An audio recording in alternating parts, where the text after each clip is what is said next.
मैं Vimal Kumar Yadav, assistant professor political science, government college के YouTube channel में आप सभी का स्वागत करता हूं। आज हमारी चर्चा का टॉपिक है महात्मा गांधी के अहिंसा व सत्याग्रह संबंधी विचार। ये टॉपिक बीए फर्स्ट ईयर और एमए फाइनल में पुस्तक चलती है इंडियन पॉलिटिकल थॉट या इंडियन पॉलिटिकल थिंकर, यानी भारतीय राजनीतिक विचारक या भारतीय राजनीतिक चिंतन, उसके सिलेबस का तो हिस्सा है ही। इसके अलावा जो विद्यार्थी विभिन्न प्रतियोगी परीक्षाओं की तैयारी कर रहे हैं, अलग अलग कॉम्पिटिशन्स की जो बच्चे तैयारी कर रहे हैं, उनके लिए भी ये समान रूप से उपयोगी है, क्योंकि महात्मा गांधी से लेकर बहुत सारे क्वेश्चन पूछे जाते हैं उनकी अहिंसा संबंधी विचारों को लेके, सत्याग्रह संबंधी विचारों को लेके। और एक बड़ा क्वेश्चन भी आता है, महात्मा गांधी की अहिंसा संबंधी अवधारणा को स्पष्ट कीजिए, या महात्मा गांधी के सत्याग्रह और सत्याग्रह के साधनों का समालोचनात्मक वर्णन कीजिए। ऐसे करके क्वेश्चन कई बार आए हुए हैं, तो आपको ये याद करना है। और रिपीट होता है हर साल, लगभग महात्मा गांधी से रिपीट हो जाता है ये सवाल, या एक दो साल छोड़ के ज़रूर आता है, खासकर बीए फर्स्ट ईयर और एमए फाइनल के स्टूडेंट्स के लिए बड़ा उपयोगी है। तो आइए बात करते हैं।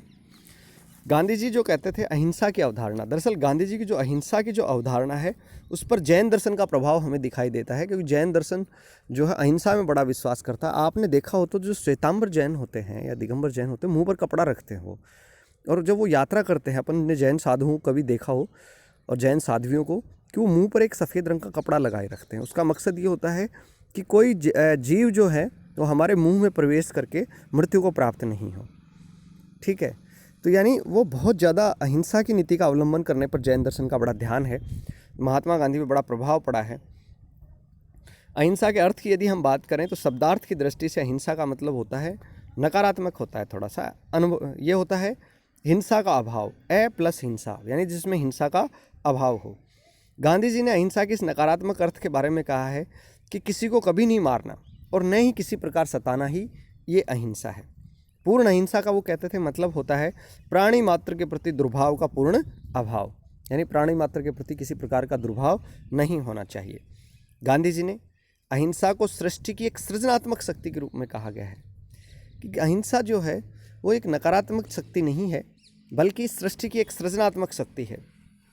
वो कहते थे कि अहिंसा वो साधन है जिसके द्वारा सत्य रूपी साध्य की साधना की जा सकती है, यानी सत्य साधन है, तो उस सत्य की प्राप्ति का जो साधन है वो है अहिंसा। इसके अलावा ये कहते थे कि सत्य की साधना अहिंसा के बिना संभव नहीं है। वो कहते थे अहिंसा का विचार कोई जड़ विचार नहीं है, बल्कि एक गतिशील अवधारणा है, एक नैतिक आस्था है। और वो कहते थे कि पूर्ण अहिंसा सर्वोच्च शौर्य है। सर्वोच्च शौर्य मतलब सबसे साहसी व्यक्ति जो होगा वो अहिंसक होगा। अहिंसक व्यक्ति को ये नश्वर शरीर की तुलना में कहते थे कि आत्मा की शाश्वतता में विश्वास वाला व्यक्ति होता है। अहिंसक व्यक्ति जो है वो इस बात में विश्वास करता है कि आत्मा अजर है, अमर है, इसे नष्ट नहीं किया जा सकता है। वो कहते थे कि अहिंसा के द्वारा ही हम अपने आत्मसम्मान की रक्षा कर सकते हैं और हमारी आत्मा की भी रक्षा की जा सकती है। किसी व्यक्ति के अहिंसक आचरण की प्रकृति उसके पास उपलब्ध आत्मबल और निर्भीकता की मात्रा के अनुपात में ही निश्चित होता है। कोई व्यक्ति कितना अहिंसक है इसका पता इससे पड़ता है कि वो निर्भीक कितना है, उसके आचरण की प्रकृति कैसी है, और उसके पास आत्मबल कितना उपलब्ध है। गांधी जी ने अहिंसा की प्रकृति के बारे में कहा है कि अहिंसा, भाई साहब, गांधी जी कहते थे कि अहिंसा सत्य की खोज और प्राप्ति का एकमात्र साधन है। अहिंसा केवल व्यक्तिगत विषय नहीं है, इंडिविजुअल सब्जेक्ट नहीं है, बल्कि ये एक अहिंसा जो है हिंसा विजय प्राप्त करने का एकमात्र साधन है। वो कहते थे कि ब्रिटिश शासन और साम्राज्य जो है बल और हिंसा, और इस ब्रिटिश साम्राज्य और शासन को यदि तो हमें अहिंसा की नीति का करना चाहिए, यानी हमें अहिंसा की नीति की पालना करनी चाहिए। गांधी जी कहते थे कि सत्य का जो संपूर्ण दर्शन है वो अहिंसा के बिना अधूरा है। अहिंसा के बिना सत्य की प्राप्ति संभव नहीं है। गांधी जी के शब्दों में सत्य साधन है और अहिंसा साधन। गांधी जी ने कहा भी है कि जहाँ दया नहीं वहाँ अहिंसा नहीं, जिसमें जितनी दया है उसमें उतनी ही अहिंसा है, यानी जो व्यक्ति दया से जितना परिपूर्ण है वह उतना ही अहिंसक मिलेगा। इन्होंने अहिंसा के प्रकार जो बताए हैं ये पहला तो है कि निरपेक्ष अहिंसा और सापेक्ष अहिंसा। निरपेक्ष अहिंसा ये कहते थे कि एक वक्त जो उसका अर्थ है वो है कि अहिंसा हिंसा का पूर्ण अभाव हो। इस समस्त जड़ चेतन, दृश्य अदृश्य और इस सृष्टि के प्रति पूर्ण प्रेम की अवस्था है। ये अहिंसा का पूर्ण और विकसित रूप है जिससे सृष्टि की निरंतर सक्रिय सृजनात्मक रचनात्मक आध्यात्मिक शक्ति भी हम कह सकते हैं। ये कहते थे ये ईश्वर का ही एक रूप है, ईश्वर का ही एक लक्षण है। इसलिए निरपेक्ष अहिंसा की पालना भी केवल ईश्वर द्वारा ही संभव है। यानी आम व्यक्ति के लिए, हम जैसे मनुष्यों के लिए निरपेक्ष अहिंसा का पालन संभव नहीं है। वो कहते थे मनुष्य केवल सापेक्ष हिंसा का ही पालन कर सकता है, रिलेटिव अहिंसा का ही पालन कर सकता है। एब्सोल्यूट नॉन वायलेंस का पालन मनुष्य नहीं कर सकता। दूसरा ये कहते हैं कि नकारात्मक अहिंसा है और सकारात्मक अहिंसा। नकारात्मक अहिंसा के नाम अनेक होते हैं, निषेधात्मक अहिंसा, अभावात्मक अहिंसा, निष्क्रिय अहिंसा। वो कहते थे कि नकारात्मक अहिंसा सापेक्ष अहिंसा की तरह ही जीवन की रक्षा के लिए न्यूनतम हिंसा की मजबूरी को स्वीकार करती है, कि अगर मजबूरी हो जाए तो न्यूनतम हिंसा की जा सकती है। सकारात्मक अहिंसा के अन्य नाम भी हैं, भावात्मक अहिंसा, विधेयात्मक अहिंसा अथवा सक्रिय अहिंसा। गांधी जी ने कहा है कि सकारात्मक अहिंसा ही प्रेम की प्रकाष्ठा है। आप शत्रु मात्र से भी प्रेम करें।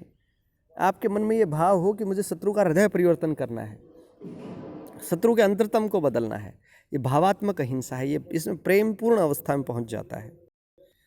प्रयोग करने वालों के आधार पर गांधी जी ने हिंसा के 3 प्रकार माने हैं, जिसमें से पहला है जागृत व्यक्तियों की हिंसा। ये कहते थे कि जो पूर्ण सात्विक प्रवृत्ति का मनुष्य है वो मन, वचन और क्रम तीनों में अहिंसा को अपनाता है। वो मन में किसी के प्रति बुरा नहीं सोचता, वाणी में किसी के प्रति बुरा नहीं बोलता और कर्मों में किसी का बुरा नहीं करता।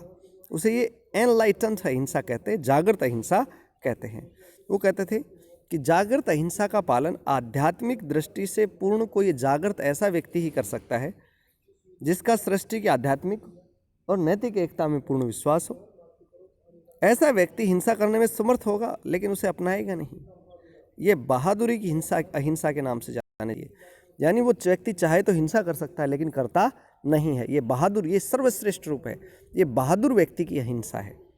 सक्षम होते हुए भी वो दूसरों को नुकसान नहीं पहुंचाता है।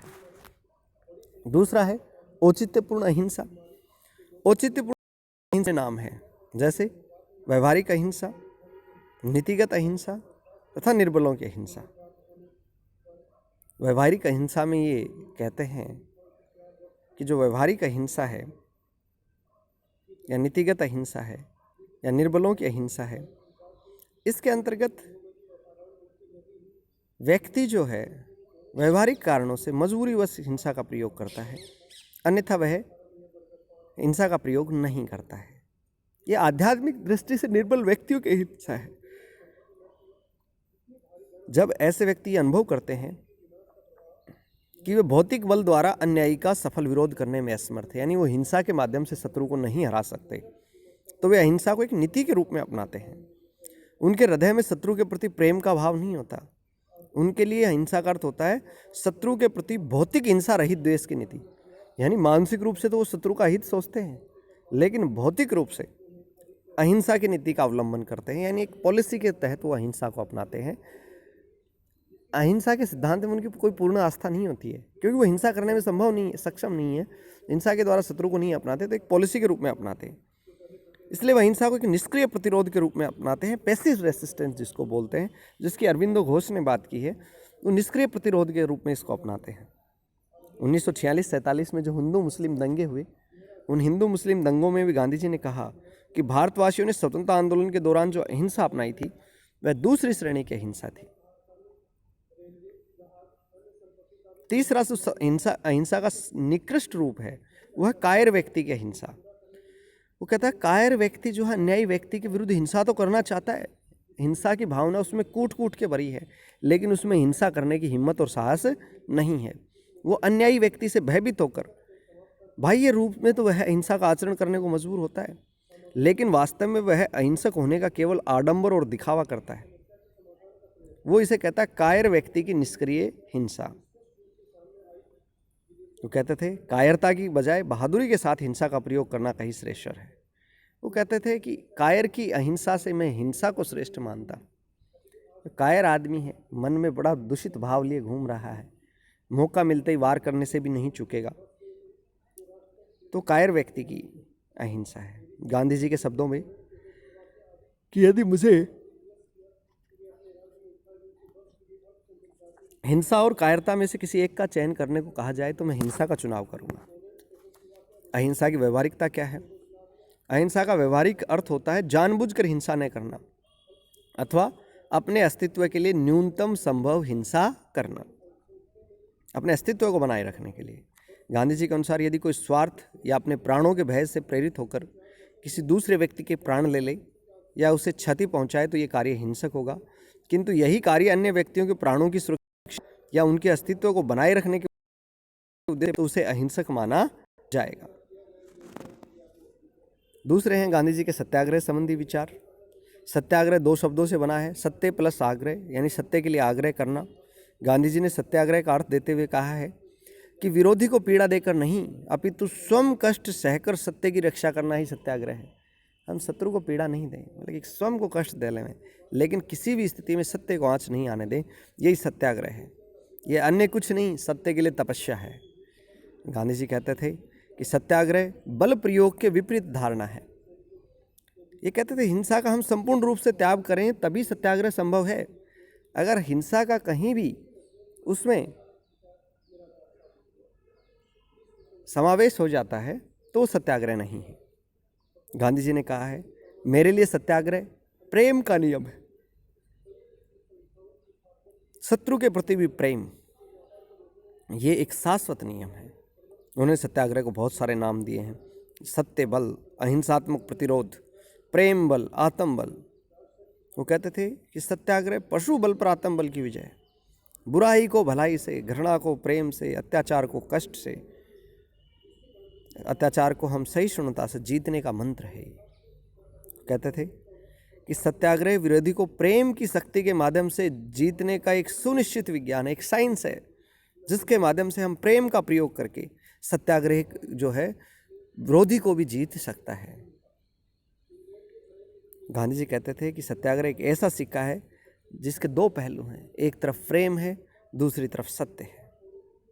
गांधी जी के मन में आत्मा की अमरता के प्रति बड़ा विश्वास था और वो कहते थे कोई व्यक्ति जो सत्याग्रही है, जो सच्चा सत्याग्रही है, वो आत्मा की अमरता में विश्वास करता है। वह जानता है आत्मा अजर और अमर है। वो ये भी जानता है कि अंतिम विजय सत्य की होगी।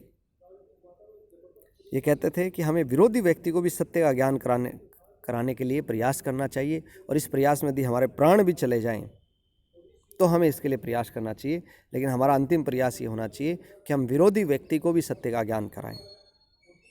सत्याग्रही अपने विरोधी को कोई नुकसान नहीं पहुंचाता। सत्याग्रही में जो है कल्याण की भावना निहित होती है और ये उस व्यक्ति का भी कल्याण करना चाहता है जिसके विरुद्ध सत्याग्रह किया जा रहा है। गांधी जी ने सत्याग्रह और निष्क्रिय प्रतिरोध को पर्यायवाची नहीं माना है। सत्याग्रह और निष्क्रिय ये दोनों अलग अलग चीज़ हैं। निष्क्रिय प्रतिरोध एक नीति के रूप में अपनाया जाता है, सत्याग्रह एक श्रेष्ठ वस्तु है। निष्क्रिय प्रतिरोध में विरोधी के प्रति घृणा और नफरत का भाव हो सकता है, लेकिन सत्याग्रह में किसी भी परिस्थिति में विरोधी व्यक्ति को न तो भयभीत करने का भाव होता है, न उसके प्रति कोई घृणा और नफरत होती है। ये विपक्षी से भी, शत्रु से भी हार्दिक प्रेम करते हुए, स्वयं कष्ट सहते हुए विरोधी के सोए हुए आत्मबल को, एक बहुत बड़ी बात है कि विरोधी व्यक्ति के अंदर जो उसकी आत्मा सो गई है, जो अच्छाई का अंश उसमें सुप्त हो गया है, उस अच्छाई के अंश को, व्यक्ति की उस आत्मा को जगाने का एक प्रयास है। निष्क्रिय प्रतिरोध एक नकारात्मक व्यवहारता है, जबकि सत्याग्रह एक सकारात्मक नैतिकता है। गांधी जी ने कहा कि एक सत्याग्रही के लिए कुछ नियम होते हैं और वो कौन कौन से नियमों की पालना एक सत्याग्रही को करनी चाहिए। सत्य बोल, अहिंसा का अवलंबन करे, ऐस्तेई मतलब चोरी नहीं करे, शरीर से श्रम करे, कायिक श्रम का मतलब होता है अपने शरीर के माध्यम से रोटी का अर्जन करे, स्वाद पर ज़्यादा ध्यान नहीं दे, ब्रह्मचर्य का पालन करे, निर्भीकता उसके अंदर होनी चाहिए, कष्टों को सहने की क्षमता उसमें होनी चाहिए, विनम्रता होनी चाहिए, अस्पृश्यता का निवारण इसमें किया गया है कि वो छुआछूत का निवारण करे, छुआछूत में विश्वास नहीं करे, सभी धर्मों सभी प्राणियों के प्रति सम्मान और दया का भाव रखे, वही सत्याग्रही है। सत्याग्रह के इन्होंने अलग अलग प्रकार भी बताए हैं, जैसे असहयोग पहला रूप इन्होंने बताया है और उसके उपभेद। असहयोग सत्याग्रह के अंतर्गत विरोधी के प्रति अहिंसात्मक असहयोग की नीति का पालन किया जाता है।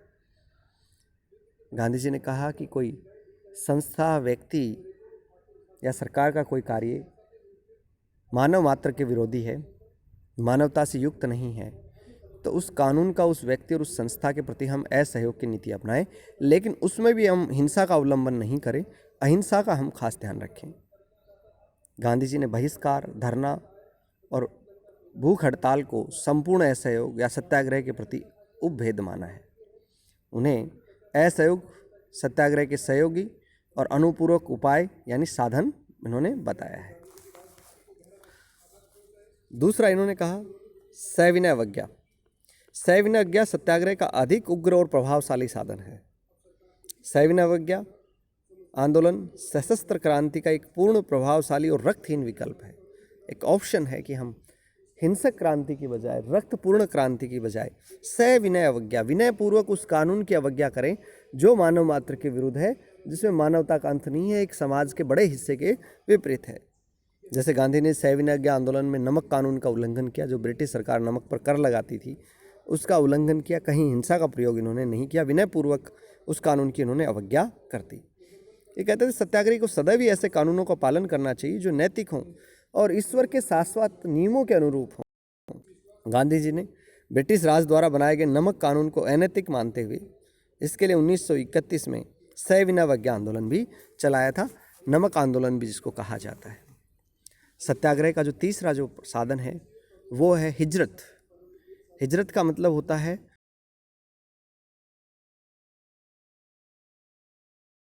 अपने, ये कहते थे कि ऐसी व्यक्तियों द्वारा हिजरत के मार्ग को अपनाया जाना चाहिए जो अपने मूल इस निवास स्थान में सम्मानपूर्ण ढंग से जीवन जीने में असमर्थ हों, दुखी हों और अन्याय का विरोध करने की जिनमें ताकत नहीं हो।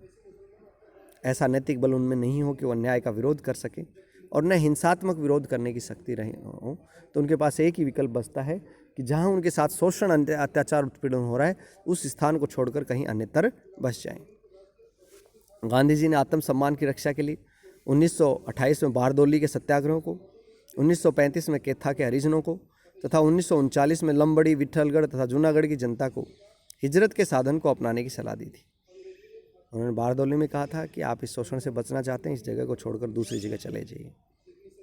1935 में उन्होंने कैथा के हरिजनों को भी यही कहा था। 1939 में उन्होंने लंबड़ी, विट्ठलगढ़ और जूनागढ़ की जनता से भी ये कहा था कि हिजरत का साधन आप लोग अपनाएं।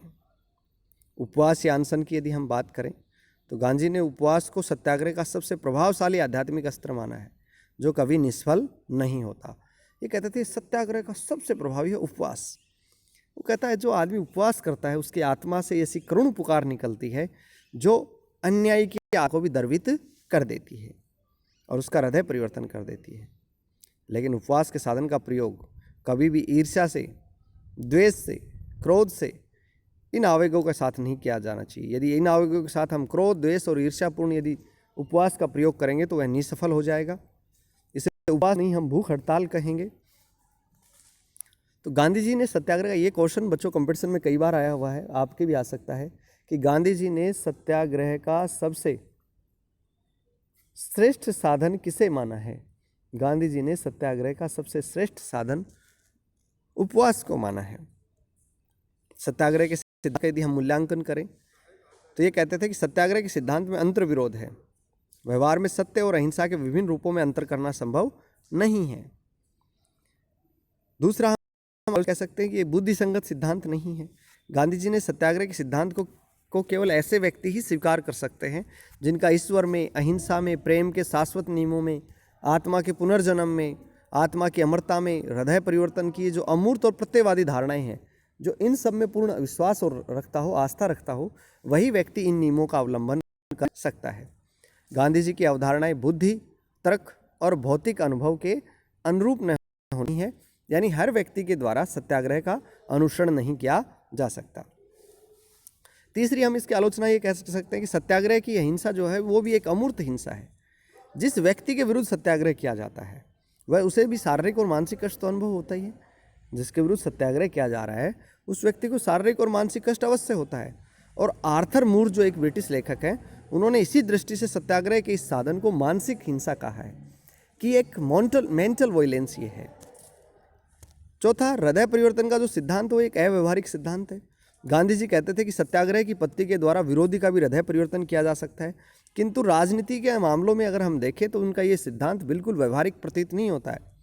जो अत्याचारी शासक इतिहास के अंदर हुए हैं उनके हृदय परिवर्तन की सत्याग्रह के माध्यम से हमें कोई संभावना दिखाई नहीं देती है। और ब्रिटिश साम्राज्य भारत को इसलिए छोड़कर नहीं गया क्योंकि उनका हृदय परिवर्तन हो गया था। ब्रिटिश शासक भारत को इसलिए छोड़ गए क्योंकि ब्रिटिश साम्राज्य द्वितीय विश्व युद्ध के बाद में कमज़ोर हो गया था और भारत की नौसेना ने जब विद्रोह किया तो उनके ये समझ में आ गई थी कि भारत पर अब लंबे समय तक राज करना संभव नहीं है। तो उसमें अगर हम माने कि गांधी जी के सत्याग्रह की वजह से उनका हृदय परिवर्तन हो गया तो ये मानना बिल्कुल अव्यवहारिक है। सत्याग्रह के द्वारा राष्ट्र के विघटन को नहीं रोका जा सकता है। अंतर्राष्ट्रीय राजनीति में सत्याग्रह का साधन विश्वसनीय नहीं है क्योंकि अंतर्राष्ट्रीय राजनीति शक्ति के लिए संघर्ष है। सत्याग्रह को हम नीतिगत रूप से ही अपना सकते हैं। राजनीति के अंदर इसका प्रयोग एक हथियार के रूप में किया जा सकता है, एक नीति के रूप में किया जा सकता है, एक शांतिपूर्ण साधन के रूप में हम इसे कर सकते हैं। गांधी जी साधन और साध्य की बात करते थे। गांधी जी ने कहते थे साध्य के समान साधन भी पवित्र होने चाहिए। अपवित्र और अनुचित साधनों से कभी पवित्र उद्देश्य की प्राप्ति नहीं होनी चाहिए। यदि हमारा लक्ष्य, हमारा साध्य पवित्र है तो उसके लिए हिंसा, छल, कपट, उत्पीड़न, शोषण, अत्याचार, ये हिंसा जैसे साधन हमें नहीं अपनाने चाहिए। साधन भी हमारे पवित्र होने चाहिए। गांधी जी साध्य की तुलना में साधन को अधिक महत्व देते थे। वो कहते थे व्यक्ति का नियंत्रण साधनों पर तो होता है, साध्य पर नहीं होता। गांधी जी ने मैकियावेली के और मार्क्सवादियों की इस धारणा को स्वीकार नहीं किया कि साध्य का औचित्य साधन निर्धारित करते हैं। उन्होंने इस बात पर बल दिया कि जैसा साधन होगा वैसा ही साध्य होगा। एग्जाम में जो क्वेश्चन इससे आए हुए हैं कि महात्मा गांधी के अहिंसा संबंधी विचारों को स्पष्ट कीजिए, या महात्मा गांधी की सत्य संबंधी अवधारणा, या सत्याग्रह के विभिन्न साधनों की समालोचनात्मक व्याख्या कीजिए, या गांधी के सत्याग्रह संबंधी विचारों का समालोचनात्मक वर्णन कीजिए। ये क्वेश्चन खासकर आया हुआ है कि महात्मा गांधी के सत्याग्रह संबंधी विचारों का समालोचनात्मक वर्णन कीजिए। ये क्वेश्चन 1-2 साल छोड़ के रिपीट होता रहता है। आपको अच्छे से इसको याद करना है। सत्याग्रह के साधन कौन से याद करने हैं, सत्याग्रह का महत्व क्या है, कौन व्यक्ति सत्याग्रही हो सकता है, सत्याग्रह का अर्थ क्या होता है, हिंसा कितने प्रकार की होती है, ये सारे क्वेश्चंस जो हैं आपको याद करने हैं। कोई दिक्कत हो तो आप मुझसे यूट्यूब के कमेंट बॉक्स में पूछ सकते हैं। कॉलेज के व्हाट्सएप ग्रुप भी हमने बना रखे हैं, उसमें आप अपनी समस्या लिख सकते हैं। उम्मीद है ये वीडियो आपको पसंद आएगा। इसे ज़्यादा से ज़्यादा लाइक करें, शेयर करें, सब्सक्राइब करें। आप सभी का बहुत बहुत धन्यवाद, बहुत बहुत आभार।